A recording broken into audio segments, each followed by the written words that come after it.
श्रीराम समर्थ. सद्गुरू श्री ब्रह्मचैतन्य गोंदवलेकर महाराज यांचे प्रवचन 3 मार्च. प्रपंच जरुरी पुरताच करावा. पुष्कळ लोक जोडधंदा करतात, म्हणजे त्यांचा एक मुख्य धंदा असतो आणि त्याला मदत म्हणून दुसरा धंदा करतात. त्यांचे सर्व लक्ष मुख्य धंद्याकडे केंद्रित झालेले असते. म्हणजे जोडधंद्यामुळे जर मुख्य धंद्यात व्यत्यय येऊ लागला तर तो जोडधंदा जरुरीप्रमाणे बंदही करतात, किंवा नफा नुकसानीचा प्रसंग आला तर जोडधंद्यातला नफा नुकसानीकडे विशेष आस्थेने पाहत नाहीत. प्रत्येक माणसाने परमार्थ हा मुख्य धंदा ठेवून प्रपंच हा जोडधंदा म्हणून करावा. म्हणजेच प्रपंचात होणाऱ्या लाभहानीचा परिणाम भगवंताच्या अनुसंधानावर होऊ देऊ नये. परमार्थाच्या आड प्रपंच न येईल अशा युक्तीने वागावे. भाजीला जसे मीठ लागते तसा परमार्थाला प्रपंच लागतो. मीठ नसेल तर भाजी अळणी लागते, पण मीठ जास्त झाले तर भाजी खाववत नाही. त्याचप्रमाणे प्रपंच आणि परमार्थ यांचा संबंध आहे. काही लोकांना सवयीने मीठ जास्त लागते, तसे ज्यांना प्रपंचाची सवय झाली आहे त्यांना तो जास्त लागतो. त्यांची गोष्ट निराळी.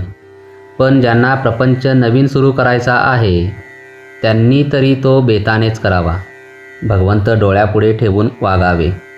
प्रपंचात व्यवहार जतन करावा खरा, पण प्रपंच हाच काही सर्वस्व नव्हे. भगवंताचा विसर हा कोणत्याही कारणाने झाला तरी तो बरा नाही. मग प्रपंचात सुखसोयी असल्यामुळे तो होवो, किंवा प्रपंचात दुःख झाल्यामुळे होवो, प्रत्येकाला प्रपंचाची अत्यंत जरुरी आहे. पण आपण त्याला वाजवीपेक्षा जास्त महत्त्व देतो आणि त्यामुळे सर्व बिघडते. प्रपंच पाहिजे आणि दुःख नको असे म्हणणे वेडेपणाचे आहे. मूल असेल तर ते कधीतरी आजारी पडायचेच. प्रपंच हा कुणाला सुटला आहे? हा संसार भगवंतानेच उत्पन्न केला आहे, तर तो कुणाला तरी सुटेल का? तसा नुसता प्रपंच तापदायक नाही, तर आकुंचित प्रपंच हा तापदायक आहे. ज्याप्रमाणे आपण आपल्या या खिशातले पैसे त्या खिशामध्ये ठेवतो, त्याचप्रमाणे प्रपंचातले आपले मन काढून भगवंताकडे लावावे. तसे करण्यात समाधान आहे. नवरा बायकोचे ध्येय एकच असेल तर त्यांचा प्रपंच सुखाचा होतो. जो मनुष्य हौसेने प्रपंच करील त्याला तो करायला 24 तासही पुरणार नाहीत.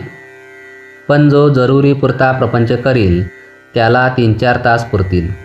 प्रपंचामधले कर्तव्याला चुकू नये, पण त्यामध्ये आसक्तीने गुंतून राहू नये. आपले व्यवहाराचे कर्तव्य मनापासून केल्यानंतर त्याचे फळ रामाकडे सोपवावे. रामाचे नाव शक्य तितके घेऊन आपले मन त्याच्या ठिकाणी चिकटावे, यासाठी त्याची मनापासून प्रार्थना करावी.